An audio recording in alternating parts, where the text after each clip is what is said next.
Welcome to Gator Bytes, the official business podcast of the Maryland Davies College of Business. I am your host, Miguel Gomez, and before we begin, great news. We are now officially on all your favorite streaming platforms. This includes Spotify, Apple Podcasts, and iHeartRadio Podcasts. So just search Gator Bytes and hit that notification bell and subscribe to us to get your daily mix of Gator Bytes. With us today, we have Jesus Jimenez, president of the Financial Management Association, and Kimberly Castillo, president of the Association of Latino Professionals for America.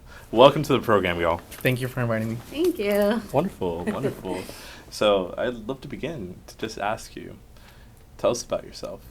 What is your major, and what motivates you to get up every morning and get involved on campus? Yeah, of course. Well, my name is Kimberly Castillo. I am the current president of Alpha UHD, and I'm doing my MBA in finance. To answer your question, what gets me up in the morning? Honestly, to ensure that what I know, the knowledge that I know in regards to personal and professional development gets passed to my members. I have a team of 13 directors and committee members, and we ensure every time we do an event, we pass forward the opportunities, the knowledge, the skills to our students. So I would say Alpha truly represents that, and that's what gets me up every morning. That's incredible. And what about you, Jesus? My name is Jesus Jimenez. I'm current president of the Financial Management Association. I currently am finishing up my bachelor's degree in finance. Congratulations. Thank you. I graduate this upcoming May. Now, to your question, what gets me up every morning is to show up not only for myself or for my family, but also show up for these students. We know what it's like to be that freshman and sophomore shoes. We know we want to be guided to how's my resume looking like? How do I dress when it comes to career fair and all those events? I want to make sure to I'm here for you and to tell you it's okay, let me guide you. I might not be the expert on it, but I can guide you to the right person or let you know, hey, you're doing a good job. So that's what really motivates me to get up every morning. That's incredible. You essentially show up for one another, and it doesn't matter where you start. Eventually, anyone can be molded into that professional and have the ability to stand out among the crowd. You build up these members in your student organizations. Tell us about your student orgs. What are some of the things that y'all do throughout the year, and what is y'all's mission? So for FMA, to keep it short, we empower business literacy, not only just in finance, but we accept all majors so that every person can be educated within the finance field. Some of the events that we do is we do financial literacy events. We do events with the Security Exchange Commissions in Washington, D.C. We do office visits with some of the corporate offices that we collaborate with, and we also collaborate with the business organizations here at UHD. Wow, that's wonderful. I think that whenever I walk past a student org room, I see always all the student orgs just mingling and having a good time in that room and collaborating with one another. It's both light, but at the same time, you both work amongst each other and you help each other out. So, speaking to that effect, Alpha, tell me what is Alpha's mission and some of the events? Of course. Well, Alpha's mission is to empower, connect, and equip our students within the Alpha Network. Our Alpha Network is ginormous. 9 times out of 10, you will find somebody involved with Alpha. And not only that, we ensure that the students are getting the personal and professional guidance that they need to succeed in their career. To talk about a little bit about our events, we are known to have back-to-back events, and we basically are the bridge between Fortune 500s and UHD, and we bring companies like Wells Fargo, the Big Four, middle markets. We focus in different sectors because we want to bring that opportunity to the students. We want students to know what companies are out there, what opportunities are out there. We have personal development, professional development, career readiness. And we ensure they are well equipped for when they are doing interviews or looking for internships and even full times. I love that you mentioned that they have to be well equipped whenever they go out into the field. So let's talk about some of the gaps that you see right now with the skills that your members have and where eventually we want to shape them to. So how do you close the gap with the skills that you provide through the workshops for your students? One of the gaps that I've seen between at least my members, just to give you a little context, our organization is not only a student base, is regional base, so we have an Alpha Houston, and we have a national organization. So we're not, UHD is one of like hundreds of university chapters. And we've been to different conferences, and we have had different collaborations with other chapters. Mm-hmm. And one of the things that I've noticed is the soft skills for our students. Mm. I would say that's one of the main, I don't want to say problems, but some things that we need to work on. And how do we tackle those? So that's always a question that my team and I are always questioning when it comes to creating these events. Every time there's an event, we have to make sure somehow, some way, the development of soft skills are involved. Mm-hmm. So we recently just had, to give you an example, a LinkedIn workshop. Mm-hmm. We prepared different stations where they can not only know how to connect with the professionals, but how to build their own profile within LinkedIn, and just to stand out within other students from different universities. So the thought of soft skills, it's always there.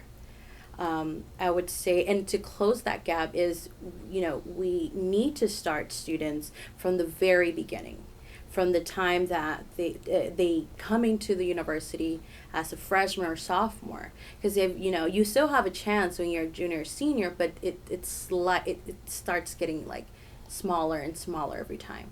So tackling it from very early on in your university, in your college career, mm-hmm. That would help us, start closing that gap. Wow. And what about you, Jesus? What does that picture look like for financial students? Right. It tackles up a little bit what Kimberly said. But one thing, like I mentioned before, we accept all majors, not just finance students. Mm-hmm. I want to make sure that you're able to ask questions. I know a lot of students are very shy to stand up and say their first name and last name. And that's a bit, I want you to prepare yourself. Like, it's okay to ask the simplest questions, even questions that you can find online on the company's website. Still ask it, because these companies and recruiters and employers want to hear from you. Mm-hmm. Whether it's the simplest questions, still ask them. That's one thing I really emphasize to all my students, to come prepared with like at least 5 to 6 questions. It shows not only they'll remember you, but it just shows how confident you can be just by those little steps. Right. And they take those steps so that they can build those soft skills. And right. Once they're in the room, now it's just a question of networking and mm-hmm. building those connections. So tell me, from both of y'all's perspective, why is networking so important, and how do you prepare your members? Wow. It's really important because it just shows who you are. I wouldn't say like a fake person, but it just prepares you, what's the word? Professionally. It really does. I know Kimberly has helped me so much within that path. Mm-hmm. And then it kind of goes back on just being confident and asking those little questions. Does that answer your question? Yeah, I would say so. And what about you, Kimberly? I would say that the power of networking is truly very important within your career. Networking is the resource, the tool, tool that you use to connect with, professionals from different industries. You build those connections. You don't know when those connections are going to be useful in the future for whenever you have a question or whenever, you're looking for a job. So I would say the way we prepare our students is by creating workshops where they're able to practice their elevator pitch, for example. Mm-hmm. Their elevator pitch, not only that, at the end they have opportunity to network with the professionals and get feedbacks on what should they improve on, what should they avoid saying. I would say networking was the tool that got me where I am today, which is with great mentors, with a good job opportunity, with being a leader in the organization, and just being able to help students. Because I network with the students and I try to connect with them so they can, eventually have that strong skill set. I am so glad that you mentioned elevator pitches. I want to throw a curveball at y'all. Y'all set the challenge, y'all, before we came to this meeting today. So I want to put y'all on the spot. Give me your elevator pitch. Introduce yourself. Great. Okay. My name's Jimenez. I'm the current president here at the University of Houston downtown. I'm the president of the Financial Management Association, and I'm currently pursuing my bachelor's degree. And within that, I'm pursuing something within the Certified Fraud Examinee certification. I'm looking for a fraud specialist. Let's talk. Thank you. Kimberly? Love it. My name is Kimberly Castillo. I'm currently pursuing an MBA in finance. Mm-hmm. I'm currently seeking a role in the finance industry, particularly in the risk advisory sector, where I can utilize my 6 years of customer service experience, problem solving, and project management experience. That's incredible. I need someone who knows how to do risk and has customer service. Let's talk. Of course. Honestly, y'all nailed it. And, it's always about practice. And, Definitely. And we aren't, like I said before, we're not experts, but Not we try. perfect. Yeah, no. We learn from one another. That's one thing that I always emphasize that here at UHD, we don't compete with one another. Mm-hmm. We collaborate and help with one another to work that corporate ladder. Right. So y'all have both been exposed to corporate environments. I know that your organizations have trips to offices of some of the prospective companies that are hopefully going to hire our students after they graduate. What are some of the industry trends that you see within finance and within the general business world? I would say within the finance field, the jobs that the companies are usually seeking are the advisory sector. Mm-hmm. The advisory sector, the risk advisory, that's one of the top trends that I've seen in the market. However, it is very competitive. Mm-hmm. Usually big companies, either big four or middle market, are always seeking accounting degrees, tax or audit, just because there is a shortage. So accountants have more of an advantage because they're needed everywhere. Right? And so within people in finance, finance myself, what I've been noticing is, yes, there is jobs out there, but the recruiting season for them are usually in the fall. During spring, that's when you start seeing like a minimize of job opportunities for the finance students. But if you think about it, it is okay because you have more of an opportunity to prepare yourself for the fall. And usually the career fairs, at least our national conventions that happen literally around the state, are ready to recruit. And so I think that would be a trend that I've noticed within the finance and accounting field. Wow. You plant the seeds in the spring and you harvest in the fall. Of course. Yeah. What about you, Jesus? I'm pretty much, Kimberly, you answered it all. That was pretty much it. As a finance major myself, both of us, you've been a great guidance on that. I currently just I finished up my program with PwC, Paragon 1 as a consultant for a nonprofit. And within that, I noticed that it was a lot of soft skills that they were looking for. And as we mentioned before, soft skills are super, super crucial within that any business field you're going into, not just finance or accounting. But that pretty much answers your question within Kimberly. Wow, congratulations on wrapping up that internship. Thank you. Yes, Thank you. and we love to hear that you build those relationships and building on soft skills. That's such an important thing, especially when we talk about community. So, your student orgs are sources of community here at the College of Business. Let's talk about what community means, especially for students who might be first time in college, first generation, or maybe non-traditional. What does being part of a student org mean for community? At least for me, community means supporting one another. Mm-hmm. We here are a community. Just like I help Jesus helps me with when times of struggle when I don't know anything. And I'm going to give you the simplest example. When we have a freshman, Mm-hmm. that is interested in joining an organization at such early stage, our community, our alpha community, definitely takes advantage of the student wanting to learn more. Why? Because we show him from the beginning to end how to prepare himself, how to dress, how to speak, how to talk to professionals, who how to connect on LinkedIn. That's what community means to me. Just like my alpha community helped me throughout my college career and even my graduate career, it has definitely shaped me into the person I am today. So to me, community definitely represents a strong, it's a strong asset, honestly. It's a strong thing to have, and make sure that the people that are in that community continue, helping and giving back, and coming back to the school to, help the next generation. So that's what community means to me. Yeah. Just a little bit add back what Kimberly said. Like I mentioned before, here at UHD, we're all a community. Whether you are a business major, science major, psychology major, whatever major you are, we don't compete here. It would be a bit different if it was like a bigger school.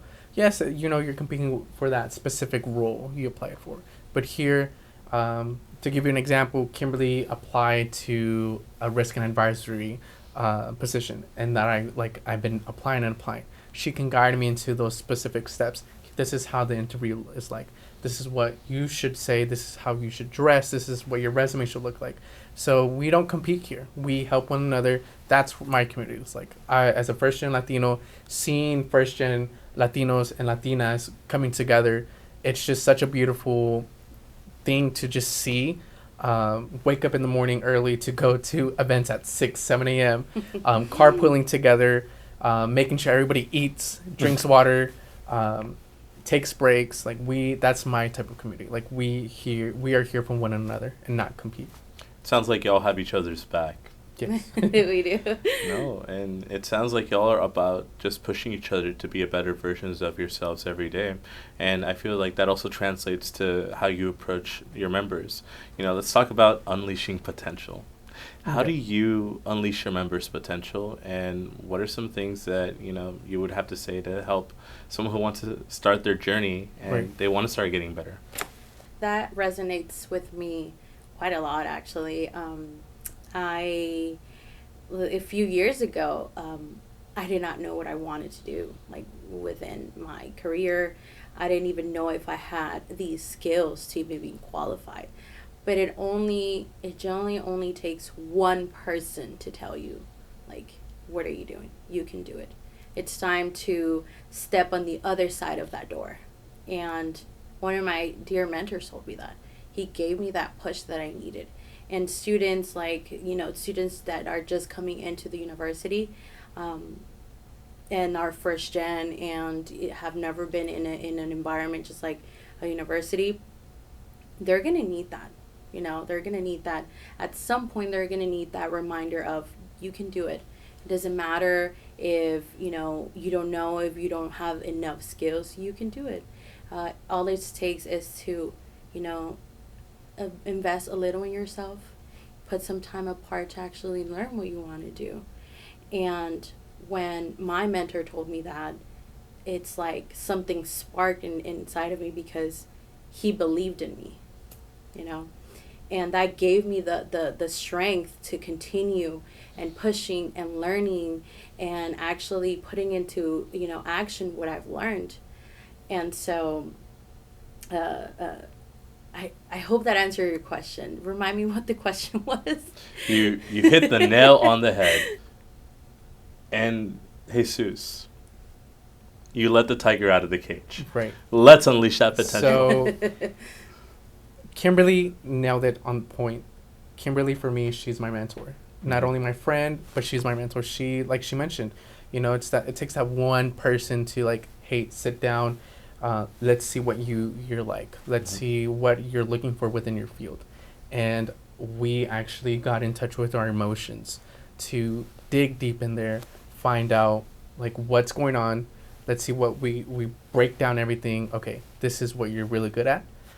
She brought that spark out. And in a way, I learned so much from her. So all those skills that I'm learning from her, I make sure I emphasize it strongly with my members on that. Like I mentioned before, I need you to have any simple questions. Okay, let's break those down. Let's see what is this actually question that, don't ask this. Okay, now let me see your resume. Like I mentioned before, I'm not an expert, but I've seen several resumes and I've had guidance within my own resume to help my finance students within that field. And I make sure, hey, let me know, present yourself to me. Just the way that we're presenting ourselves to you, present yourself the same way to me. Tell me your first and last name. And if you're a member with Alpha, FMA, if you're a member with both of us, because that's happens quite often. Like myself, I'm both with Alpha and FMA. But I make sure they sound confident, not just only with me, but I make sure to they present themselves with the students themselves with other works too. That's incredible. And you talk about student, and we're both students of the classroom, but also students of life. And I think we're heading into our last question. Okay. I want to take you back to the very beginning. If you had to look back to where you started in your college journey, what advice would you tell yourself now, knowing what you know, and what wisdom do you want to pass on to the next generation of students? Wow, that's a really good question. When I transferred here at UHD back in 2020, that was right when the pandemic hit. I was lost. I was shy. I was just in my shell, go to class and go back home. But I really looked up to one of my former presidents.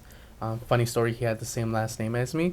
So he was like, let's get together. Like he was very strongly emphasizing me to join.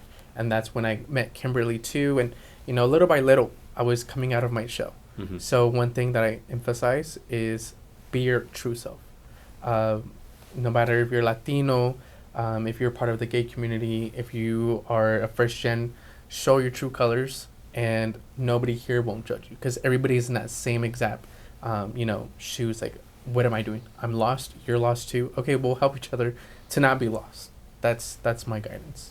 We'll walk a mile in each other's shoes. Right. Yeah. And Kim, take us back to the very beginning. You're fresh-faced and doughy-eyed. You're starting your journey at the Marilyn Davies College of Business. Oh, my. Wow. What would you tell yourself? This is actually one of my favorite questions because I tend to go back in time then and there. And if I were to tell my younger self when I started, I would say be uncomfortable with the uncomfortable. What does that mean? Ask questions. Don't stay quiet because you're shy, and it goes back to what Jesus was saying. One of the things that truly started helping me with the further I got into my career is I got out of my shell and I started asking questions. I love to talk. I'm a talker. But deep inside, I'm very shy. And that was me at the beginning. And like I said, you just needed that one person to believe in you and get you outside of your comfort zone. And I would say one of the second things I would tell myself is one of my favorite quotes: know enough to be dangerous. Know enough to be dangerous. Fill yourself with knowledge. Do your research. I would say start doing your research very early, and that's going to be probably the number one advice I would have given myself. Start you doing your research. Time does not stop. Let me tell you that. Time does not. And, you're just getting closer and closer to the finish line within school. And then once you're out, well, what did I do? And so it's better to start early, get yourself involved within organizations, make friends. You never know who those friends are going to know and who they're going to connect with. I connected with Jesus. Turns out we didn't go to the same school, but our schools were probably like 5 minutes away from each other. Wow. So that's why we carpool a lot. So that's what I would tell my younger self. Don't be scared. Get out of your comfort zone. Do your research, and you'll see how amazing of a person you are. And I think just to add a little bit within that, main reason why we both became part of an organization was, just like UHD has dedicated, determined downtown, we wanted to leave a legacy to UHD. That's one thing. Yes, be that presidential role, but be that like legacy. Like, man, I want to be like her and him. Like, I want to be as confident. We're not deep down. We're shy still when we're talking to a crowd of people. But Right. we, take a deep breath, and then start. Just start. Go at it, and we have a great support system with that. It just to add one last thing to what you said, I think when we do that, one of the best feelings is to hear that one of our members Right. says, "Hey, I got an opportunity with, Wells Fargo, with Weaver, with, these big companies. It's amazing. Thanks to the workshop that you did, thanks to the companies that your team brought to the school." To me, that's a rewarding feeling. Yeah. To me that is like I'm doing what I believe in, and I'm putting it into place, and I'm planting the seed for the next person to take that opportunity. So. It turns that spark on. It really does. Like, they come up to you and they're like, thanks to you, thanks to for you to like helping me get into like going to those office tours. They saw me. They saw who I was, and I showed my resume to them. I presented myself to them, and I'm like, that makes me so happy. Like, that's the reason why I wake up every morning, because they just like, they saw me, and I'm like, I'm glad. They have this smile in their face, and that makes them a reason to wake up early in the mornings to come to school and show up for themselves. It's an amazing feeling. It's great. That's amazing, and I'm just left speechless at the end of this conversation. This has been such a great conversation. All I can say is, you talk about legacy building, and it starts with just the action of believing in someone, and that power of hope spreads through time, and it helps open doors, and hopefully it'll get that opportunity for the next student or that next individual who's looking for their shot to be seen. Right. Wonderful. It's beautiful. Not even for students, like, I have a smaller brother, I went through the struggles, and now I can show him that. Yeah. When I was coming to the university, I didn't have that. Even to fill out the FAFSA applications, the college applications, I would go to, and this is a little personal, I would go to, our neighbor's stores with my mom, and we would ask for help. We don't know how to do this. Yes, we would get no's and mostly no's, but that did not stop us, And so now that I know the struggles and went through the challenges, I'm able to teach my younger sibling to definitely take a different path for his future. For me, just to add a little bit back on that, I have sisters. I'm the only male, and it's just a beautiful thing seeing they put that path towards us. My parents didn't go to college, but they did. My sisters actually graduated from UHD here with a criminal justice degree. But it's nice to see if a woman can do it, if they can do it, I can do it too as a male. There's this perspective as a male, go to work. But, who's going to guide me to that specific role?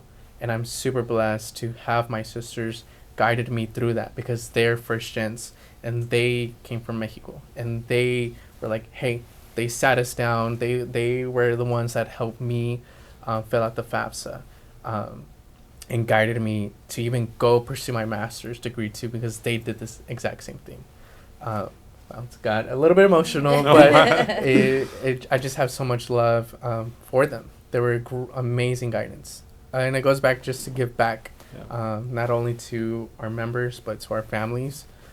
They look up to us, and I want to be that example as a male brother, uncle, son. I want to be that great example for my family. Be the change that you want to see in the world. Great. Wonderful. Love that. No, well, thank you so much for joining us on the program today. Thank you today. for having us No, today. thank you so much for having us. This has been Gator Bytes, the official business podcast of the Maryland Davies College of Business. We've been sitting down with FMA President Jesus Jimenez and Alpha President Kimberly Castillo. How do they join y'all before we leave? Go to our website, alphauhd.com, or you can find us on Instagram, UHD_alpha. Wonderful. Same thing. Go to our website, fma.uhd.edu, or our Instagram, fmauhd, and you'll find our upcoming events that we have and registration. Wonderful. This has been Gator Bytes, the official business podcast of the Maryland Davies College of Business. We want to ask you to follow us at UHDCOB on Facebook, LinkedIn, and Instagram. And we want to remind you to take a bite out of business, and we'll see you later, Gators.